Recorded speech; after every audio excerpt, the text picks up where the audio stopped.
اس گھر میں جنات رہتے ہیں۔ میں تو جب سے اس گھر میں آئی تھی یہی سنتی آئی کہ ان کمروں کی طرف کوئی نہیں جا سکتا۔ میرا سوال سن کر دادی اماں نے انتہائی غصے سے کہا، ایسا لگ رہا تھا کہ یہ سب من گھڑت باتیں ہیں، ان میں کوئی سچائی نہیں ہے۔ ہم نے آج تک کبھی کسی جن کو اس گھر میں نہ دیکھا تھا اور نہ ہی کبھی کسی کی موجودگی کو محسوس کیا تھا۔ میں نے دل ہی دل میں فیصلہ کر لیا تھا کہ میں ان کمروں کے بارے میں پوری تحقیق، پوری معلومات کر ہی رہوں گی، اور مجھے یقین تھا کہ مجھے ضرور کامیابی حاصل ہوگی اور برسوں سے پھیلی غلط فہمی بھی دور ہو جائے گی۔ اس کے بعد میں نے جان بوجھ کر ان کمروں کی طرف چہل قدمی کرنا شروع کر دیا۔ ان بوسیدہ اور پرانے کمروں کے آس پاس نہ صرف پتے بکھرے ہوئے تھے بلکہ بچوں کے بالز بھی یعنی کہ گیند بھی پڑی ہوئی تھی۔ دادی اماں سے نظر بچا کر میں نے 2 بال اٹھا کر باہر گلی میں اچھال دیے۔ یہ تجربہ میں نے صرف اس لیے کیا تھا کہ وہ اندیکھی مخلوق جس کے بارے میں مشہور ہے کہ وہ ان کمروں میں مقیم ہے وہ مجھے روکیں گے یا نہیں۔ میری تو توقع کے عین مطابق کچھ بھی نہیں ہوا تھا۔ اب تو مجھے اس بات کا یقین ہو چلا تھا کہ ہو نہ ہو یہ سب خیالی باتیں ہیں، خیالی پلاؤ ہیں، ان کی کوئی بھی حقیقت نہیں ہے۔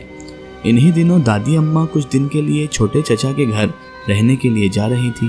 اماں نے بھی اپنے مائکے جانے کا پروگرام بنا لیا تھا۔ بہن بھائی تو خوشی سے اچھلنے کو کودنے لگے تھے، کیونکہ اماں نے ہمیں تو منع کر دیا تھا کہ وہ ان چھٹیوں میں ہمیں کہیں بھی نہیں لے کر جائیں گی۔ اچانک ہی جب ہمیں ننیال جانے کے بارے میں پتہ چلا تو ہماری خوشی کی کوئی انتہا نہ رہی۔ چچا جان آئے اور دادی اماں کو لے کر چلے گئے۔ ہم نے بھی اپنا سامان پیک کرنا شروع کر دیا۔ اماں بار بار گھر کو صاف ستھرا اور ہر چیز کو ترتیب سے رکھنے کا کہہ رہی تھی تاکہ چند دن رہنے کے بعد جب گھر واپس لوٹیں تو گھر صاف ستھرا ہو، زیادہ محنت نہ کرنا پڑے۔ جن دنوں میں ہم نے اپنی نانی اماں کے گھر میں رہنا تھا، ابا بھی اپنے چھوٹے بھائی کے گھر ہی رہ رہے تھے، کیونکہ وہ بازار کا کھانا نہیں کھاتے تھے، اس لیے اپنے کام سے سیدھا بھائی کے گھر ہی چلے جایا کرتے تھے۔ اس لیے گھر مکمل طور پر بند ہی رہنا تھا۔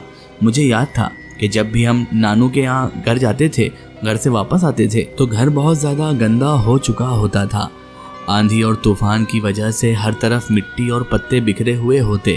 گھر پہنچنے کے بعد اماں کمر کس لیتی اور سارا گھر صاف کرنا شروع کر دیتی۔ سب کاموں کے دوران مجھے بھی اماں کی مدد کرنا پڑتی، جبکہ میں تو آرام کرنا چاہتی تھی، لیکن گھر کی حالات کے پیش نظر اماں مجھے آرام بھی نہ کرنے دیتی۔ جب ہم گھر سے باہر نکلنے لگے تو اچانک ہی میرے ذہن میں ایک خیال آیا۔ ان پرانے اور بوسیدہ کمروں کے ٹوٹے ہوئے دروازوں کے سامنے کھڑے ہو کر میں نے قدرے اونچی آواز سے کہا، اگر یہاں پر کوئی رہتا ہے تو یہ گھر اس کا بھی ہے۔ ہمارے آنے پر یہ گھر بالکل صاف ستھرا ہونا چاہیے۔ اتنے عرصے سے ہم اس گھر کو صاف کر رہے ہیں، یہ صرف ہماری ذمہ داری نہیں ہے بلکہ یہاں پر رہنے والے ہر فرد کو اس گھر کی صفائی ستھرائی کا خیال رکھنا چاہیے۔ میں گھر واپس آؤں تو گھر بالکل صاف ہونا چاہیے۔ ادھر ادھر دیکھتے ہوئے میں نے اونچی آواز سے کہا اور پھر بھاگ کر دروازے تک پہنچ گئی۔ پیچھے مڑ کر دیکھا لیکن کوئی بھی دکھائی نہیں دے رہا تھا۔ چند دن نانو کے گھر رہ کر ہم جب واپس آ گئے، میں اس واقعے کو بالکل بھی بھول چکی تھی کہ میں نے اپنے گھر میں رہنے والے جنات کو گھر کی صفائی ستھرائی کے بارے میں کیا کہا تھا۔ لیکن جب ہم دروازے سے اندر داخل ہوئے تو گھر کی حالت دیکھ کر حیرت زدہ رہ گئے۔ صاف ستھرا گھر ایسا لگ رہا تھا کہ کسی نے ابھی ابھی پوچھا لگایا ہو، جھاڑو دی ہو۔ اتنا خوبصورت اور صاف ستھرا گھر دیکھ کر اماں کو بہت حیرت ہو گئی تھی، لیکن میرے تو قدم اس قدر وزنی یعنی بھاری ہو چکے تھے کہ آگے بڑھنا ہی مشکل ہو رہا تھا۔ اماں کا خیال تھا کہ ابا نے گھر کی صفائی کی ہوگی، وہ کسی ضروری کام سے گھر آئے ہوں گے اور صفائی کر انہوں نے واپس یہاں پر تالا لگا دیا ہوگا، صفائی کر دی ہوگی، جبکہ میں جانتی تھی کہ ایسا نہیں ہے۔ جسے میں مذاق سمجھ رہی تھی وہ تو حقیقت تھی۔ اب تو خوف کے مارے میرا برا حال تھا۔ میں بچپن سے سنتی آ رہی تھی کہ ہمارے گھر کے ساتھ ہی بنے ہوئے پرانے گھر جو کہ اب کسی سے استعمال نہیں ہوتے ہیں، کسی استعمال میں نہیں آتے ہیں، پہلی نظر میں دیکھنے میں بہت بوسیدہ اور پرانے دکھائی دیتے تھے۔ ایسا لگتا تھا کہ کسی وقت بھی یہ کمرے ملبے کے ڈھیر بن سکتے ہیں۔ ان پرانے کمروں میں جنات نے بسیرا کیا ہوا ہے، لیکن مجھے کبھی اس بات پر یقین نہ آیا تھا۔ میں دل ہی دل میں خود خوف زدہ رہتی تھی، کیونکہ جنات نے مجھے اپنی موجودگی کا احساس دلا دیا تھا۔ اب مجھے وہ ساری باتوں پر یقین آنے لگا تھا جن کا میں پہلے مذاق بنا دیا کرتی تھی۔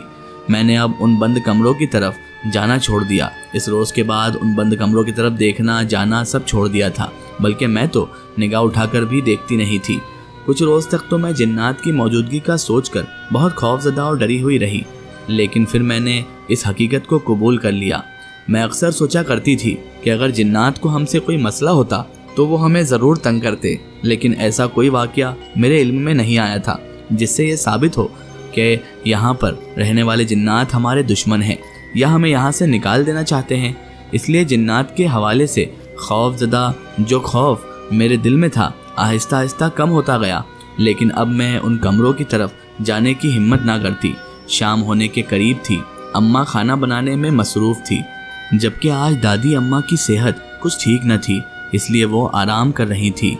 تیمور اور میری بہن کمرے میں ٹی وی دیکھ رہے تھے۔ میں نے نگاہ اٹھا کر سامنے کی طرف دیکھا تو دیکھتی ہی رہ گئی، کیونکہ ان بند کمروں کے دروازے کے قریب ایک نوجوان کھڑا میری طرف دیکھ رہا تھا۔ فاصلہ زیادہ ہونے کی وجہ سے مجھے یہ تو دکھائی نہ دے رہا تھا کہ وہ مسکرا رہا ہے یا سنجیدہ ہے، لیکن اس کی آنکھوں کی چمک سے ایسا لگ رہا تھا کہ وہ بہت خوش ہے۔ چند لمحے وہ میری طرف ہی دیکھتا رہا اور پھر ہاتھ کے اشارے سے اپنی طرف مجھے بلانے لگا۔ مجھے ایسا لگ رہا تھا کہ وہ مجھے اپنی طرف کھینچ رہا ہے۔ میں اس طرف نہیں جانا چاہ رہی تھی، لیکن مکانگی کے انداز میں میرے قدم آگے بڑھ رہے تھے۔ ایسا لگ رہا تھا کوئی مجھے چلا رہا ہے، کوئی مجھے آگے بڑھا رہا ہے اور اس طرف دھکیل رہا ہے۔ اس سے پہلے کہ میں ان کمروں کے قریب پہنچ جاتی، اچانک ہی مجھے دادی اماں کے خرخت کی آواز سنائی دی۔ ارے لڑکی، اس وقت کہاں جا رہی ہو؟ شام ہو رہی ہے، جلدی سے واپس آؤ۔ مجھے تو ایسا لگتا ہے کہ تم ہمارے لیے ضرور کوئی نہ کوئی مسئلہ کھڑا کرو گی۔ دادی اماں نے مجھے تیزی سے بند کمرے کی طرف جاتے ہوئے دیکھا تو پیچھے سے آواز لگائی۔ ان کی آواز میرے کانوں میں سنائی دی تو میں نے جلدی سے پیچھے مڑ کر دیکھا۔ میں حیرت زدہ ہو گئی تھی، کیونکہ چند لمحے پہلے تو میں دادی اماں کی چارپائی کے قریب ہی کھڑی تھی اور پھر یہاں کیسے پہنچ آئی؟ حیرت بھری نظروں سے اپنے آس پاس دیکھنے لگی۔ ایک تو مجھے تمہارا بالکل سمجھ نہیں آتا، تمہیں جس بات سے منع کرو لڑکی، تم وہی کام کیوں کرتی ہو؟ حسب عادت دادی اماں غصے میں آ چکی تھی اور اب مجھے برا بلا کہہ رہی تھی۔ ایک دم سے مجھے وہ نوجوان یاد آیا جو مجھے اشارے سے اپنی طرف بلا رہا تھا۔ میں نے جلدی سے اس جانب پھر سے مڑ کر دیکھا۔ دادی اماں کی ڈانٹ ایک طرف اور میں اس نوجوان کو تلاش رہی تھی، لیکن مجھے وہ نوجوان اب کہیں بھی دکھائی نہیں دے رہا تھا۔ بند کمروں کی طرف دیکھا، لیکن اب وہاں پر کوئی بھی موجود نہیں تھا، کوئی بھی اجنبی وہاں پر موجود نہیں تھا۔ اجنبی نوجوان ویسے بہت حسین تھا اور اس کی آنکھوں کی چمک بہت عجیب تھی۔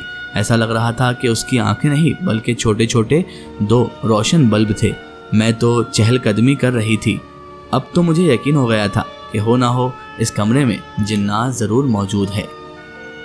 اس کی آگے کی سٹوری ہم دیکھیں گے اس کے اگلے پارٹ میں۔